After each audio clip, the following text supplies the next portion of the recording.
Hello, everyone. Welcome back to another episode of the Geek Warning Podcast from the Escape Collective, your one-stop shop for everything you need to know this week in the world of bicycle tech.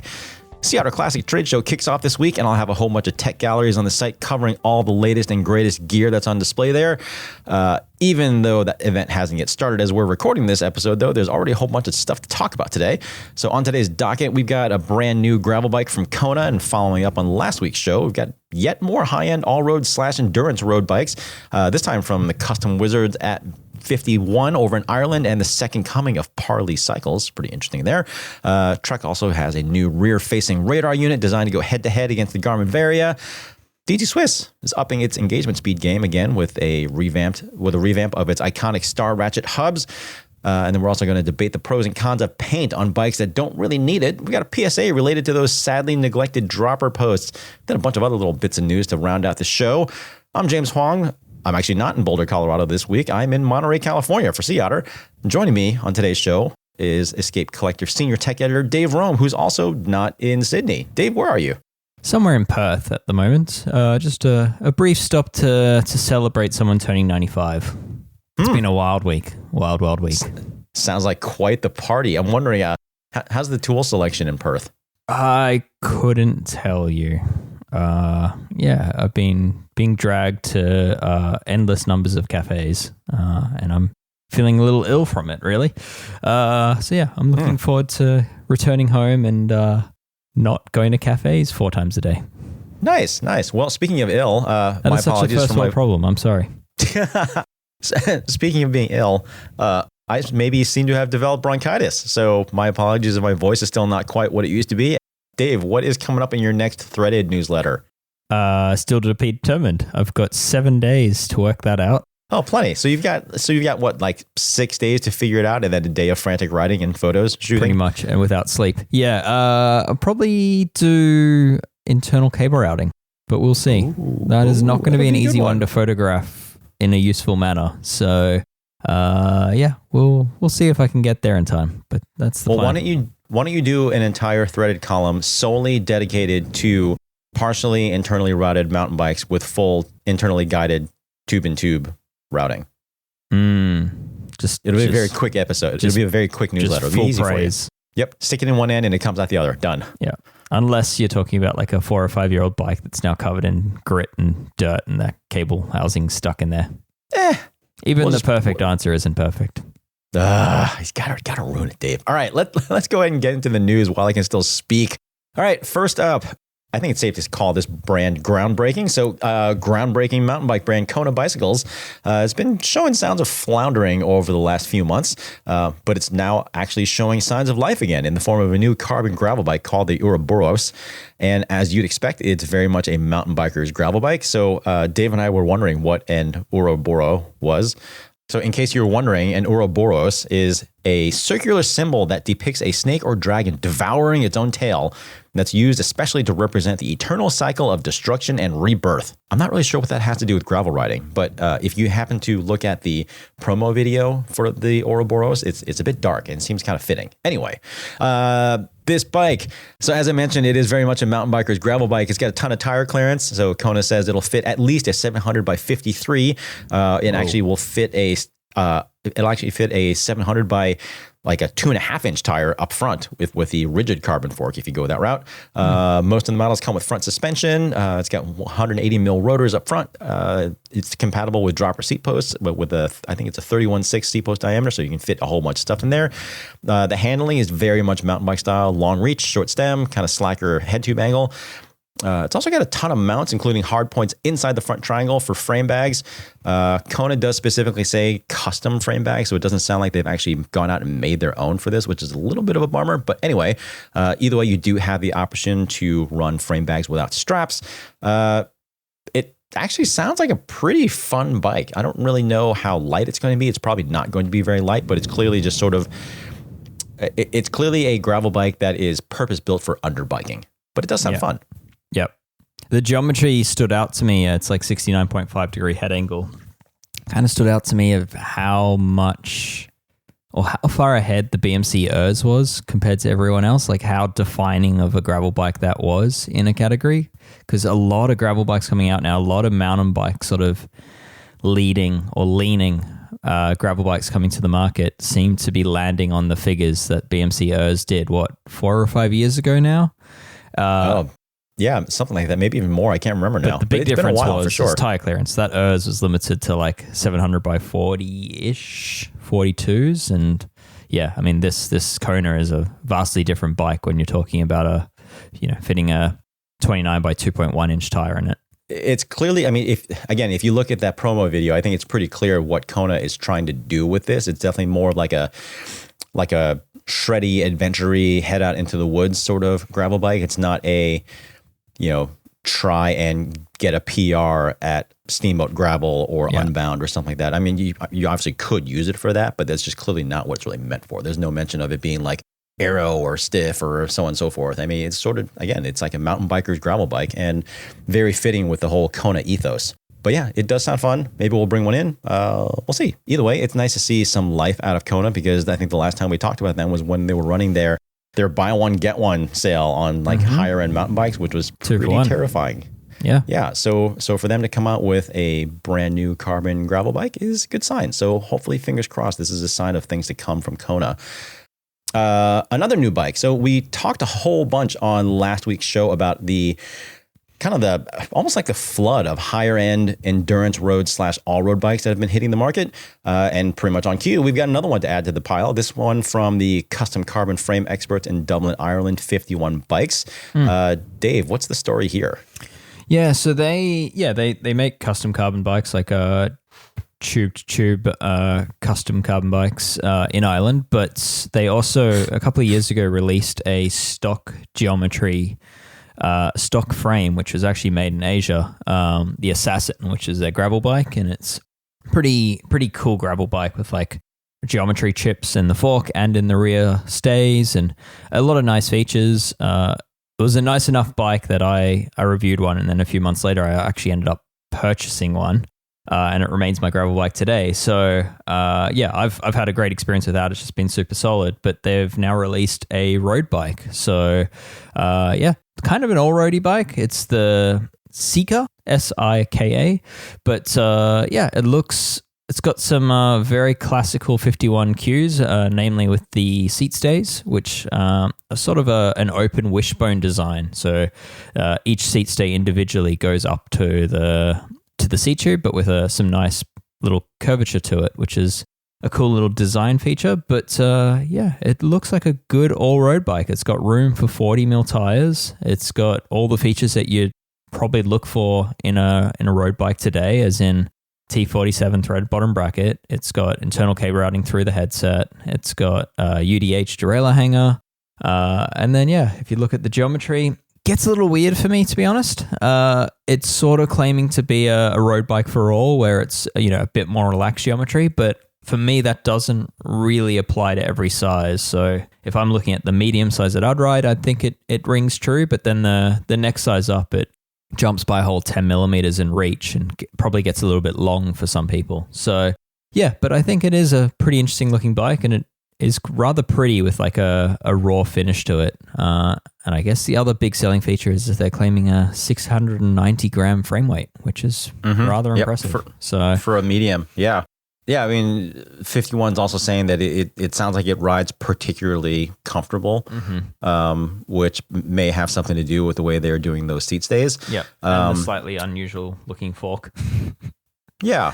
But I mean, I guess in a nutshell, so FiftyOne is describing this as a, quote, cutting edge road bike that delivers top level performance in a package tailored for real riders, not for pros, and combines feathery lightness, high stiffness, and sleek aero with a less extreme position, confident handling, and clearance for 40mm tires, unquote. That could pretty much apply to every other bike that we have talked about over the last couple of weeks, I feel like. Like, why does it seem like, is it just me, or are we actually seeing a flood of high-end road bikes that are very explicitly being marketed as being not for pros? Yeah, it's not just you, and I think from a business case, it makes sense given the pros aren't the ones buying the bike. I mean, it just seems like we're seeing so much more separation between the two, whereas before they were so intertwined. For sure. I guess, and that's absolutely true. And I fully encourage the industry to continue down this path, and that it a lot of race bikes are not the ideal bike for the everyday road rider, namely in the geometry. But I would also say a lot of these bikes, it's becoming more and more important to pay attention to the fit figures available on each of these bikes and what length stem they come in and what length handlebar reach comes with it and the seat tube angle and all these different elements of geometry. I think it's more and more important now because a lot of these bikes are claiming to be more accessible fit, and to be honest, some of these, including this FiftyOne, probably more sit toward the racy end still, while, say, that new Enve we spoke about last week really has an increased stack height where you can see that fit is truly more accessible. So yes, there's bikes here for everyone, but it's worth paying attention to because there are 2-3 centimeter differences that we're talking about for an equivalent size in between. When you're talking about the height of the handlebars. Yep. Get acquainted with the numbers because not surprisingly, this thing is not inexpensive. So FiftyOne quoted a price of $4,500 US or £39.50 for a frame set, which includes a seat post and FiftyOne's own proprietary one-piece integrated cockpit. Mm-hmm. So you do want to make sure you get those numbers right, and they're going to start delivering these things in June. So we'll see what these look like. A feature on this, which I think was also a feature we saw with the Enve last week, a regular 27.2 diameter round seat post. Indeed. I quite like that on a bike like this. It just simplifies things. It means if you hold on to the bike for 10 years, you're not ever going to struggle to get a replacement seat post that's proprietary to the frame. Yes, there are advantages to D-shape seat posts, but I quite like just knowing that I'll always be able to get a seat post for one of these. Yep, I agree. So yet another endurance road / all-road bike that came out this week. Maybe from an unexpected brand name. It's from Parlee. Yeah. So that American brand filed for bankruptcy protection in early 2023. It was then purchased by an American investor and an apparent fan of the brand named John Harrison later that year. And now it's unveiling a new bike called the Ouray with what should now seem like a pretty familiar theme. So it's apparently a true monocoque carbon fiber frame, meaning the whole thing is built and laid up as one piece as opposed to being laid up in sections and cured and then bonded and kind of overwrapped and recured again. So the frame was designed by original Parlee founder Bob Parlee, who is working on kind of more like a consultation design basis for the company. The frame's now made in Western Europe instead of the US or Asia, which is new for Parlee. It's got a claimed frame weight of less than 900 grams, so it's not meant to be a super light bike. And supposedly offers a super smooth ride. Geometry is fairly relaxed with, again, taller stack, shorter reach, fully internal routing, again, like T47 threaded bottom bracket, UDH out back. Again, this is sounding all very familiar. Mm-hmm. So one interesting detail that stood out to me on this is that the front brake mounting holes are sized for 180 or 160 mil rotors instead of the usual 160, 140 mil, which to me is a good trend in my opinion, because I don't know anyone who runs a 140 mil front rotor. They're still around. At least, I mean, you can get away with it in flatter areas and lighter riders for sure. But for the most part, I'd say there are far more people who can make use of a 180 mil front rotor than can get away with a 140. Mm-hmm. Either way, Parlee is offering this in 5 sizes, so it seems like a little bit on the kind of limited range for Parlee. What is interesting is they're offering this with just kind of they're calling it a nude finish. It's an aerospace wax, they're saying. It's not actually a clear coat. Kind of want to dig into this a little bit, but custom paint is available. Pricing is $5,300 for a frame set US, complete starting just under $7,000. So they're going to have one here at Sea Otter. So I'll get a bunch of pictures of that. And FiftyOne's also going to have that Sika here at Sea Otter. So I'll make sure to get pictures of that as well. I mean, speaking of Sea Otter, we didn't mention that you are going to be running around snapping photos of things at Sea Otter over the next few days. Oh, no, I did. I said I was in Monterey instead of Boulder. But yeah, I'm going to see how well my voice holds up for doing a whole bunch of talking over the next 3 days. But yes, by the time you hear this podcast, there will almost certainly be 1, maybe 2 tech galleries up on the site. So make sure you head over to escapecollective.com because there'll be a whole bunch of stuff on there. And it's probably worth mentioning that's why we're seeing this flood in the last few weeks. It feels very news heavy on these episodes. And it's simply the build up to Sea Otter. I mean, Sea Otter's become short, in addition to Eurobike, it's the only other time of year that brands really desperately try to release new product. And we've suddenly seen this overwhelming flood of new product as I get the feeling brands have sort of held back a lot of these over the last year or two. And so they've released the floodgates now, and it's been busy on the tech front. So sorry that these episodes are so tech heavy, but there's a lot of new things that we're just trying to bring attention to. Speaking of new products, there's yet another one. It's not a bike this time. This one's related to road safety. So I kind of hate the term game changer because it gets tossed around all over the place. But I think this one actually applies when we say that Garmin actually did really change the game when it introduced the original Varia radar in like 2015. It's been quite a while now.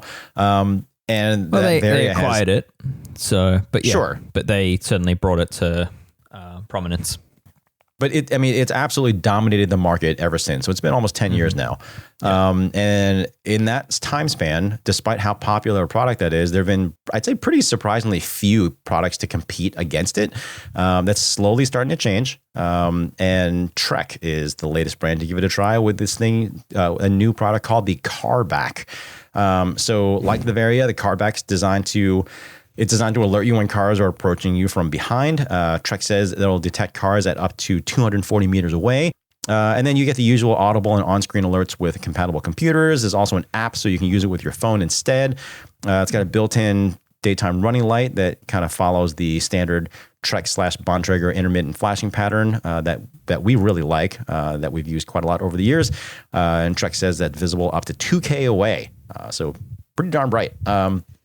As far as why someone might be interested in this versus a Garmin, so it's a little shorter in height than a Varia, a little bit wider left to right, comes with a pretty nice seat post mount that fits on a whole bunch of different frame and seat post shapes, and USB-C rechargeable. It's got like a built-in 4-step LED fuel gauge, which is kind of nice, and it's $200, so not too bad. I'd say I've only used it a couple times now. Trek thankfully sent out some samples a little bit early. I do love that there are some more options in this category coming.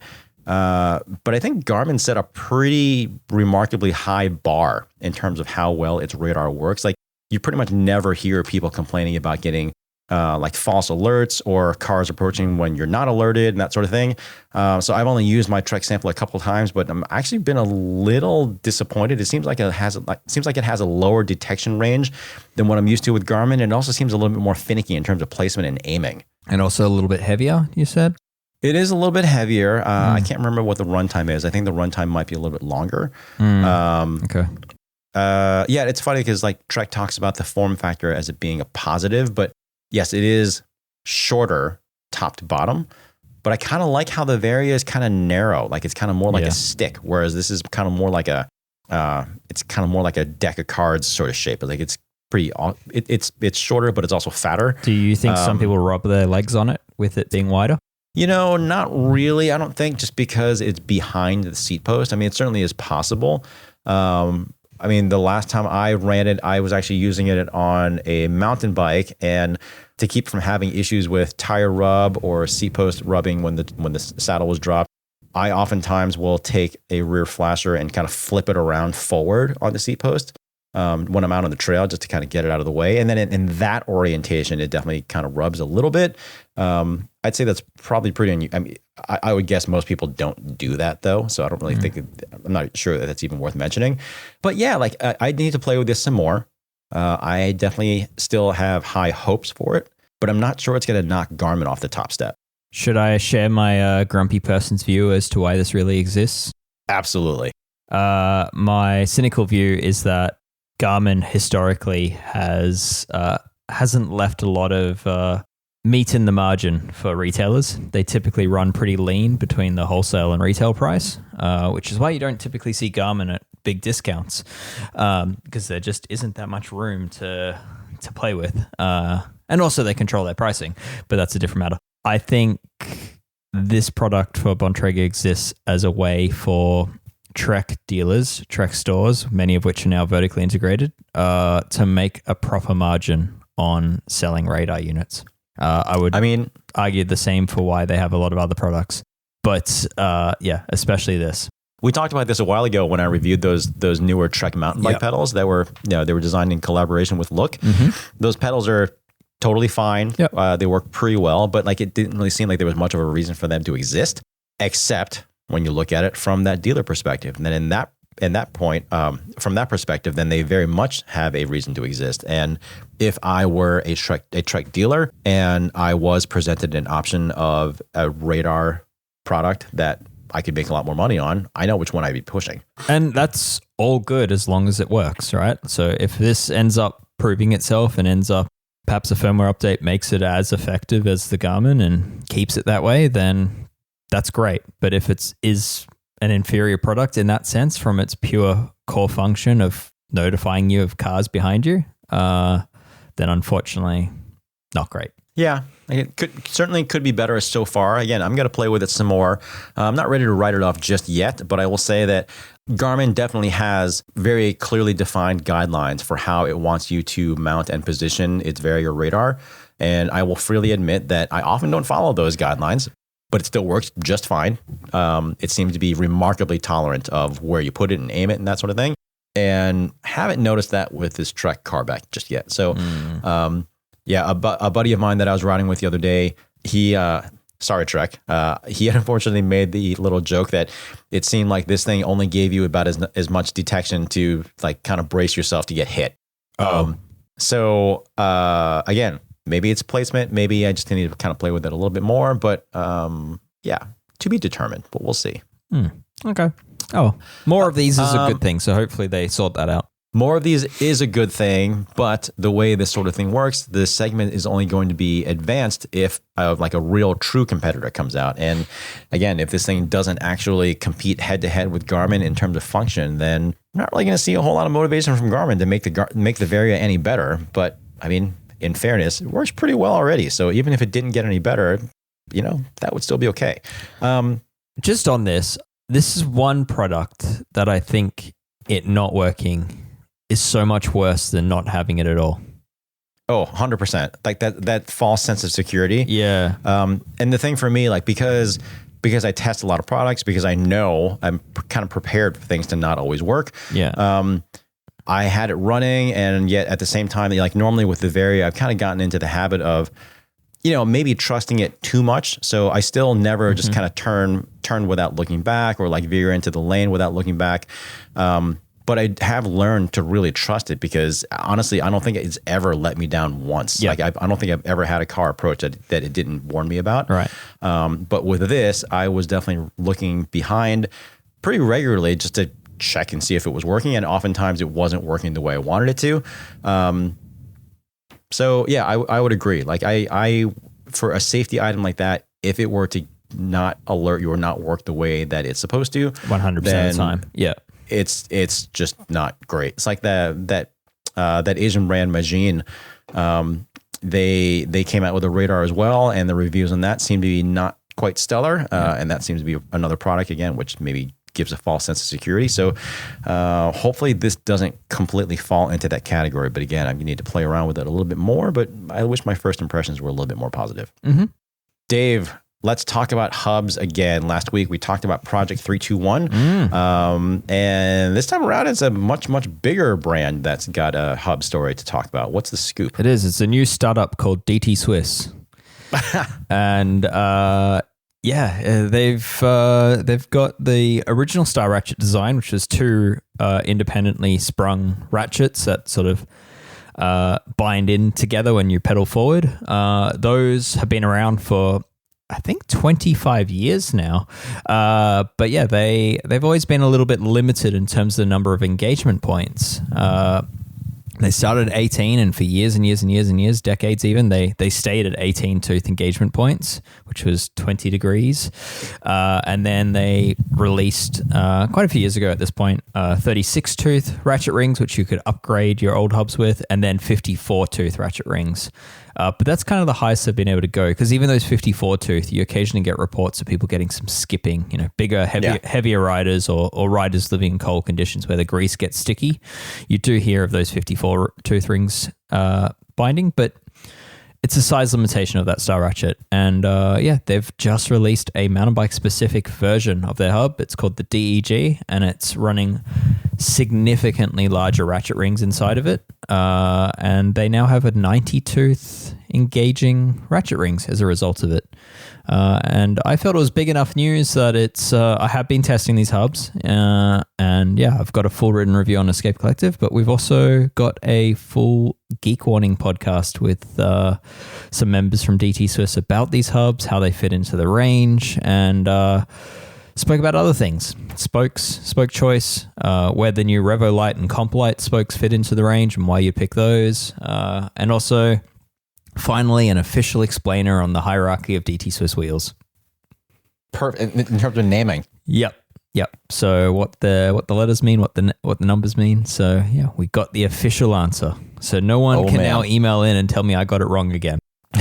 Well, that episode actually is going to be publishing before the regular Geek Warning episode, I believe. So if you haven't listened to that one yet, go ahead and cue that one up after you're done with this one, because that one's going to have a whole bunch of really nice little tech details in there. If nothing else, if you get nothing else out of that, then understanding DT Swiss's naming conventions, then I feel like that's worth listening to. Which happens towards the end of the episode. So just skip all the stuff at the beginning. Yeah, just skip it all.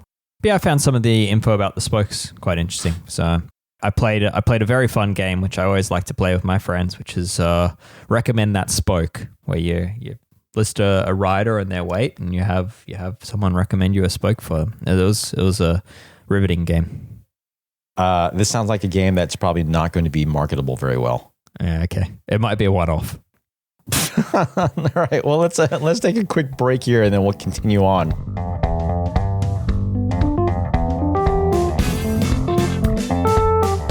All right, Dave, during that break, we were talking a little bit about what's on our minds this week.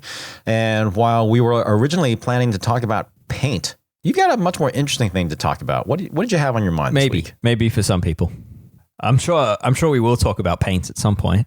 But yeah, I thought, given that Cane Creek just released a suspension fork for gravel bikes, RockShox have just announced an update to their Rudy gravel suspension fork with the new Race Day 2 damper, which they're a little bit vague as to why you'd want that in the reading I've done, because it might even be heavier than the pre-existing damper, but you can fit it in the old fork. But anyway, I figured I'm keen. James, you seem to be spending a lot of time lately on gravel bikes with suspension forks. I'm currently riding a Santa Cruz Stigmata with a Rudy fork on the front of it. I wanted to get your thoughts on why you'd want a suspension fork on a gravel bike, or why you wouldn't. We talk a lot about how gravel bikes kind of exist on a spectrum. And I think that still very, very much applies. And it certainly applies to suspension because, again, at one end of the gravel spectrum, you have, pretty smooth gravel roads or packed dirt, that sort of thing. Unpaved roads that are arguably almost as smooth as paved roads. And then at the other end of the spectrum, you've got essentially you're crossing over or kind of butting up into cross-country mountain bike terrain. So it's a pretty wide expanse of stuff that you would ride a quote-unquote gravel bike on. And the topic of front suspension clearly is pretty polarizing because I feel like anytime we write about it, there are always people who are like, get a mountain bike. And then there are other people who are like, this works great. And I think it really just depends on what end of the spectrum you fall on and what end of the spectrum you do your riding on. Because I feel like for me, I actually have two gravel bikes that kind of are at, kind of not quite the extremes of that spectrum, but, at one end, it's kind of more like all-roady kind of bike. I've got an old Allied all-road that I have 35 mil tires on that I'd say not that long ago, it was considered a gravel bike.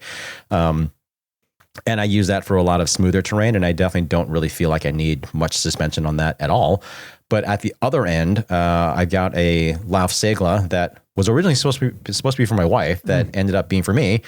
She ended up with something else. But anyway, that bike I've been running front suspension on, and it works really pretty well because that bike can run quite bigger tires. I can hit like much bumpier terrain. I can do a lot of trails around here that are, I would say, almost kind of boring on a regular cross-country mountain bike, but on a gravel bike with bigger tires and just a little bit of suspension, it's actually really fun. Yeah. As far as underbiking, like if you're into the gravel underbiking, which is basically riding what would have been previously cross-country type terrain, cross-country mountain bike type terrain, but on a gravel bike. The suspension really opens up the speed that you can carry and the momentum that you can carry through that stuff. And for me, it just removes a lot of the fatigue that makes that sort of underbiking miserable as well. Like the constant chatter through your upper body. The suspension does even if it's just 30 mil travel, does a pretty remarkable job of soaking that up. So yeah, I certainly was gravel skeptic previously, and I'm coming around to the idea of it within a niche case of people always riding, like, if for those that spend a lot of their gravel time on rough terrain, it seems to actually offer some real genuine benefit that overcomes the weight penalty. Yeah, I mean, a lot of people talk about sort of just how, like, I feel like people who make fun of gravel suspension often kind of pigeonhole it as it just being sort of like this kind of like comfort thing for kind of like older, lazier, kind of less capable riders. But to me, the big thing is, which can also be true. It's sure. I mean, there's nothing wrong with that. But for me, the big thing is just how much more control you get in general, because really one of the big purposes of suspension, yes, is to like increase comfort for the rider. But the other thing is it just keeps that tire patch on the ground. Yeah. And at that point, what I really like about it, again, especially for the type of gravel riding that I'm doing, is that it just lets you go faster. It lets you go faster. You don't have to think about it as much. Again, it certainly is more comfortable, but I just have more fun. Yeah. And that's for me kind of the name of the game for when I'm riding that bike. I don't really care that much that it's a little bit heavier. I don't really care that much that it might bob a little bit if I'm pedaling out of the saddle. But most of the time when I'm just kind of pedaling along and kind of ripping through, various multi-use unpaved paths and a little bit of single track and that sort of thing, like, it's just fun to ride. Yeah, for sure. So yeah, I think, the takeaway there is it's where you start. It's where your explanation started, which is where on the spectrum you sit for gravel will depend on whether this is a gimmick or whether it actually has genuine benefit. And for me, if I'm riding a gravel bike with the plan to do like a 70% road ride with a few little quick deviations on smooth off-road sections, then don't like it. I find myself reaching down for the lockout, and often that lockout's not as convenient as I want it to be. And then at that point, you're just like, well, I'm carrying all this weight and making the bike look ugly as a result of it.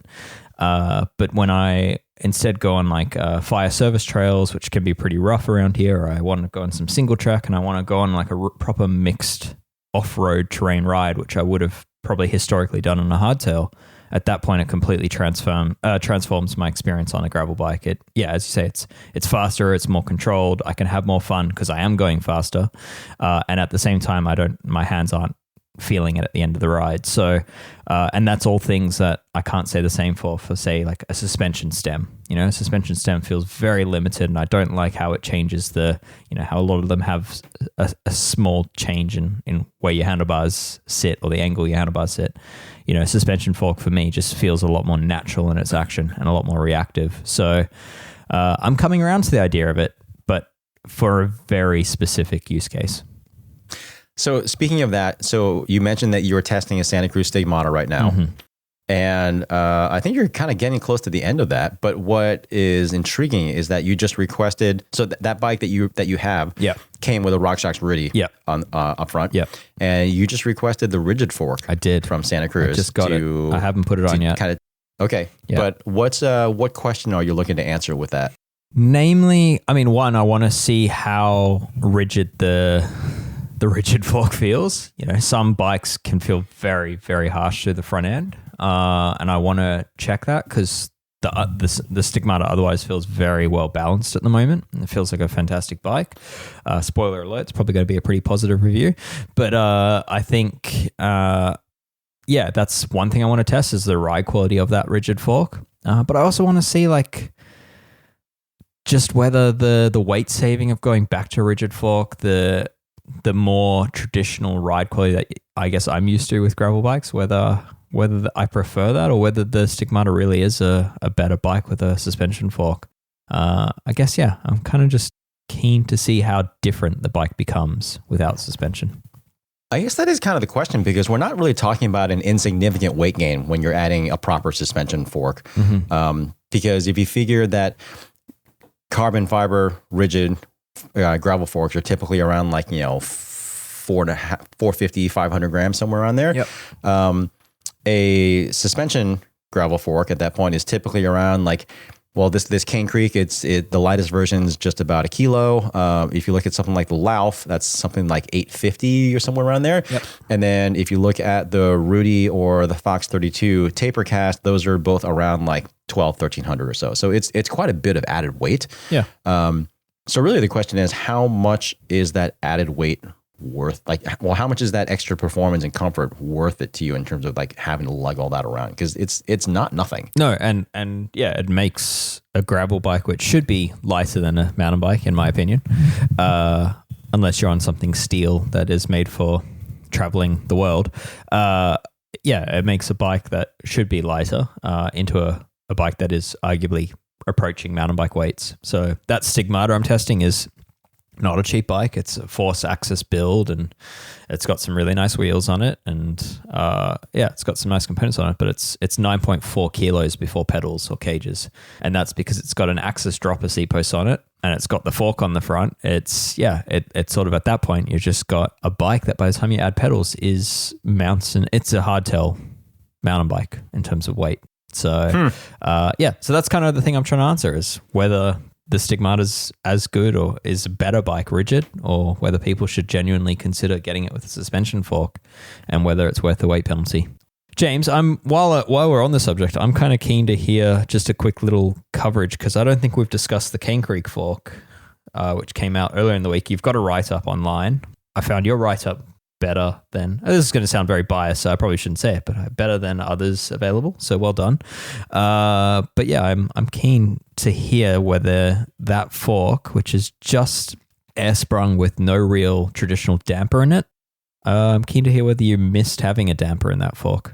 It's hard to say because just to back up. So yes, Cane Creek did just introduce their own gravel specific suspension fork. They are claiming it's the first real gravel specific suspension fork, which I would argue Lauf probably owns that title. But maybe Cane Creek can own the title of the first real gravel specific telescoping suspension fork. Sure. Maybe. So it's an inverted design. It's called the invert, hence the name. It uses a one-piece molded carbon fiber crown and steerer that is then has aluminum upper legs bonded into it and then kind of overwrapped and it looks pretty smooth. And then it's a bridgeless design, so it's because it's inverted, and it has aluminum tubes, 30 mil aluminum tubes that come out of the bottom, connected with a regular 12 mil through axle, and then that whole thing goes up and down. So it's pretty light. It's about 1,000 grams or I think about 1,200 grams, depending on which version you have. So they offer two versions. One is 40 mil travel with what they're calling a climb switch. They're not calling it a lockout.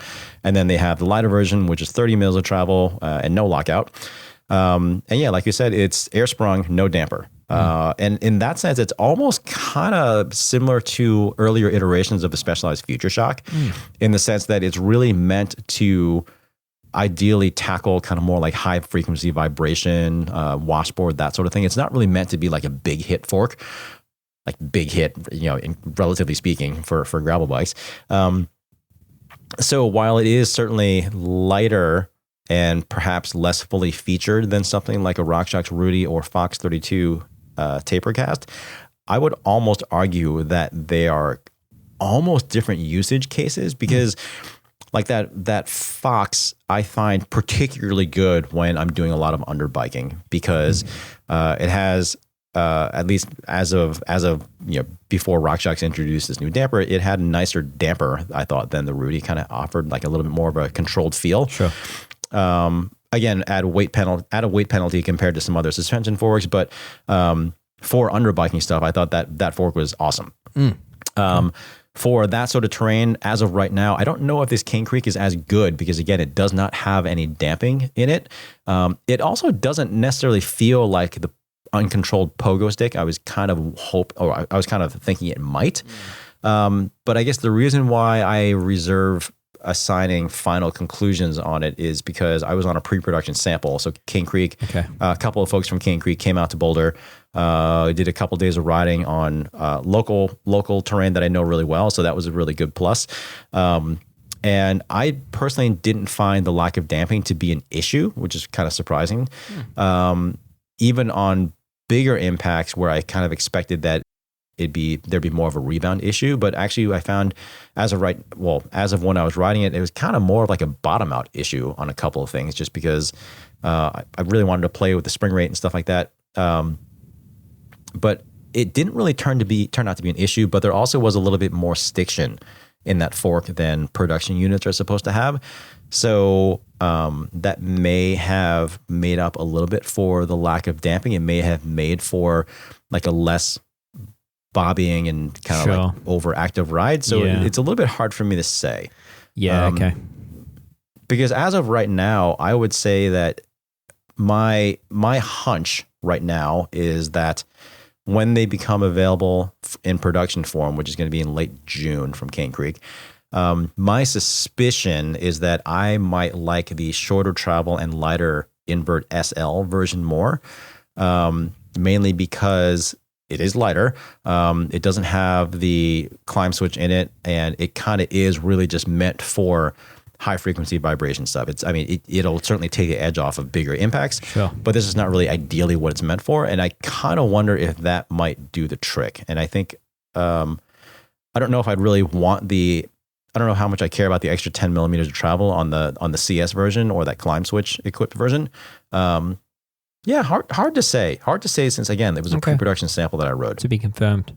To me, like purely on paper, I haven't ridden one, but it seems like perhaps bigger riders, heavier riders, as that spring pressure increases, may miss having a damper more. It's very possible because then at that point it would be more force extending, trying to re-extend the fork. I'm only like 72 kilos, something like that. Hard to say. I definitely want to find out more. I'm looking forward to getting on a production version to kind of get a little bit more time on it and see what it's like. But I would say as of right now, however, I'd say my first impressions of that fork was really quite positive. It's certainly better than I expected it to be. It does, relatively speaking, it does look pretty good. It is, one of Cane Creek's big goals with having that inverted design is to have it look a little bit more seamless with higher end carbon gravel bikes. And I think it does do that. A lot of the comments from members who left comments on that article also said that it did seem to look pretty good. To be determined, but initial impressions are pretty good. So I don't know. We'll see.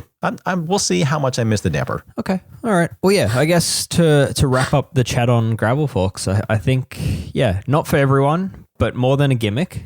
And I would encourage anyone that is super skeptical on anything cycling related to try and ride said thing before becoming a internet warrior against it. And again, just keeping in mind that because gravel encompasses such a wide range of types of riding that, I always have to try and keep in mind that the type of riding that I do may not necessarily be the type of riding somebody else does. For sure. So it's always just kind of important to keep in mind, like the whole horses for courses thing, like something that works for me might not work for you and vice versa. So anyway, just be open-minded a little bit about it, I think. Dave, let's move on to our PSA this week, which is sort of related in a sense, I guess mechanically. Things that go up and down. Things that go up and down, indeed. So this may be one that I think we talked about before, but I think it's worth repeating. I recently had a friend's mountain bike I was kind of fixing it up for her and was able to pretty much tackle everything on it that I needed to, but her dropper seat post is seemingly beyond easy repair. And I think it's purely because it never got regular servicing. And so this PSA this week is just a reminder that your dropper seat post needs some love too. It's not just suspension forks. And I know we've talked about that several times and people seem pretty well aware that those need fairly regular maintenance.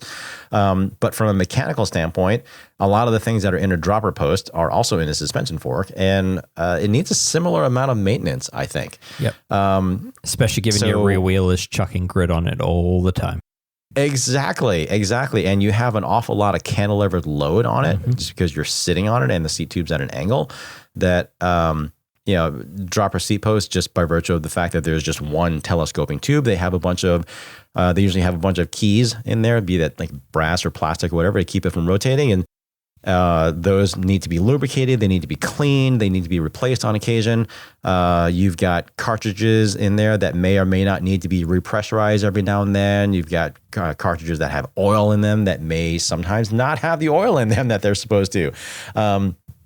But either way, I think if your dropper seat post has not been getting a whole lot of maintenance, or like say you don't remember the last time you did any maintenance on it, I think if you were to go to a bike shop and go check out a new dropper seat post on a bike on the floor, you might be surprised at how much better it's supposed to work than what yours is working like right now. Yeah, if you're having to wait for it to extend, then it could be better.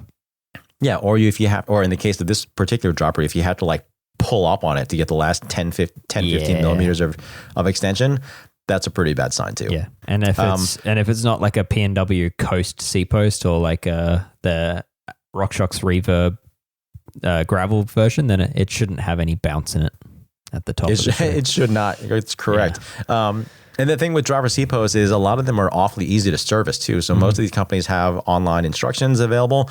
But a lot of times all you really have to do is kind of just keep that stanchion clean, keep the seal clean. And for many of them, doing just the most basic service is like a lot of times you can kind of unscrew that seal head assembly, oftentimes just by hand.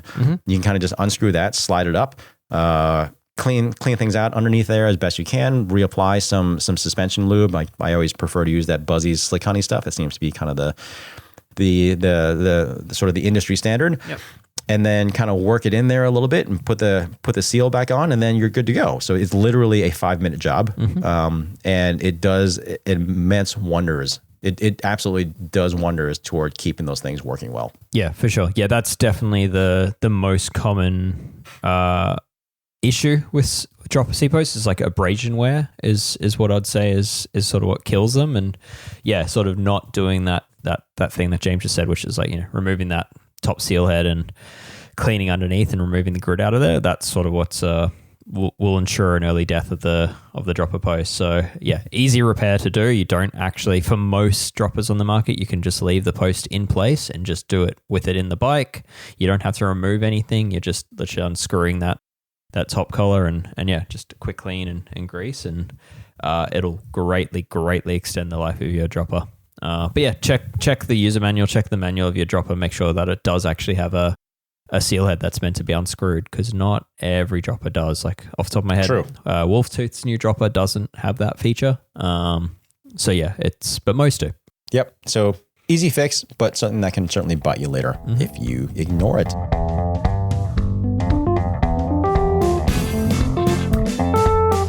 All right, Dave, let's get to the end of the show here. We got some other news, little bits of news that we want to wrap up with here. All right, first up in our last little news segment here, Belgian internally geared hub brand Classified, certainly a brand that most people will have heard of by now. They continue to be on a bit of a roll here as far as growing its collection of wheel partners. So they've now added Enve to the list. So if you've been interested in Classified's 2-speed rear hub, but you're maybe kind of hoping to get it with some Enve rims, your numbers come up. So Enve's going to offer these Classified hubs in road and gravel builds at the Foundation, SES, and G Series levels, not only in just wheels, but you can also get them as stock builds on the Mog, Melee, and Frey complete bikes. Yeah, it's great to see more options still. And yeah, I think if you look at Classified's partner list of wheel brands that now support the hub shell as stock, and then you buy the gut separately from Classified, it's a very long list now. It almost seems to be more. The list almost seems to be shorter now of major brands that don't work with Classified than do. Yeah, I think you're missing Shimano and SRAM Zip, obviously for very obvious reasons, because a shifting system is arguably a competitor to them. But yeah, otherwise I wouldn't even say arguably, it just is. Yeah. But otherwise, yeah, there's not a lot of major wheel brands missing off that list now. Yeah, so it's always fun to see more options there. So yeah, like again, if you've been hoping for a Classified and Enve combo, now's your time. Dave, we've talked a little bit about sort of telescoping and suspension and dropper seat post things. What's up with RockShox? They just dropped some news here. Yeah, they've brought the Silo back, which is an old name that, James, you would definitely remember. Yes. It brings back Absolutely. good nostalgia for me on having a trail bike with one of these. But the Silo they've brought back is, and the domain name they've also brought back, but they've brought back value-orientated trail and sort of all-mountain enduro forks, single crown forks with, extended travel. That Silo is a 35 millimeter stanchion fork and something you'll probably find on more budget oriented mountain bikes moving forward. But it's cool to see them bring that name back. I kind of had wondered when they would because it was such a successful fork about a decade ago. Well, I am glad that they didn't bring back sort of like the weird gold color that they had. I guess Fox kind of owns that now a little bit. Like, it's not quite the same shade. Yeah. Not quite the same shade, but that old Silo gold was, I would say, never really quite super appealing to me. Yeah. And then we've also mentioned already, but they have updated the damper in the Rudy fork, which now has a damper that's more in line to the lightweight performance focused damper that you find in their SID suspension forks. And then speaking of suspension, Fox has some stuff new, some new stuff too. Yeah. So we did talk a whole bunch about their new forks, or I guess new dampers specifically. And now we're looking at the other end of the bike. So what do we have there? Fox has been busy. Yeah. New Fox transfer dropper, complete overhaul to the transfer dropper. It had a bit of a, what would you say? It's sort of got a not stellar reputation, a reputation that doesn't quite meet Fox's name, the previous transfer dropper. In terms of reliability. In terms of reliability, it had sort of some air leakage issues, which they are solving in market. It seems that if you do have one of those older posts with such an issue, you should get in touch with your shop and get that sorted. But this new dropper is fully overhauled. So they now have more sizing. It goes up to much longer dropper posts as well. So it's the size ranges from 120 to 240 mil drops. They've got a dedicated 34.9 millimeter size now for those frames running the big size. It's a full rebuild. So you've now got a externally adjustable air pressure from the top. You do have to remove the saddle to get to it, but you can now adjust the return speed and dial that in, which you couldn't previously. It's all new air seals inside, more user serviceable than before. The previous version required quite a few proprietary tools. It looks really good. And my favorite feature with new droppers is adjustable travel. So say you get the 180 mil version and you end up not being able to use it because your frame limits it too much and you can't actually comfortably pedal at that full 180 mil height. You can add 5 millimeter spacers to this to reduce that height and dial in exactly how much drop you can fit in your frame. And that spacer setup is really cool. They're just like split rings that you just fit underneath that seal head. So you literally just unscrewing the seat post, the seal head with the seat post in the frame, and then you drop these little rings in, and that's all you're doing. A really neat system as far as adjustable height seat posts go. Yeah, super, super quick and easy. So like we said earlier, just as easy as it is to unscrew that seal head and kind of clean and relube, that's how quickly you can reduce the travel on that new Fox transfer. So pretty clever. Yep. Speaking of working on stuff, Dave, one of your favorite brands, EVT, they just dropped a new product that I think was kind of a big deal. Yeah. What's that? And do you have one in your garage yet? Sadly not. I if they're listening, Brett, if you're listening, I don't think you are listening, but if you are listening, I would love to test this. Yeah. So EVT, Efficient Velo Tools, they've taken their relatively famous right arm clamp, which fits on Park Tool shop stands and also on their own telescoping work stand, which is quite cool. So their work stand isn't technically telescoping. Height adjustable work stand, we'll call it. They've come out with a portable work stand, which looks kind of cool. It's a very familiar tripod design, but it brings their right arm clamp to outside, which looks quite nice. And it's not the exact right arm clamp that you'd find in stores. It is modified for this more portable stand, but yeah, $600 US, and the stand looks like it would survive an apocalypse. It's got a lot of steel involved in it. It's got a bunch of very large aluminium tubes. All the quick releases to adjust the height look really high quality, really sturdy. And yeah, just knowing EVT, how robust this stuff is, I'm sure these stands are going to be around for a very long time. Some of my favorite features, there's peg holes in the feet of the stand, so you can really secure that stand into soft flooring if you need to. If you're in the concrete. Yep. If you want to just drill it straight into the concrete, you can do that. If you want to hammer tent pegs into it, you can do that, and then lose all your small bits into the grass beneath.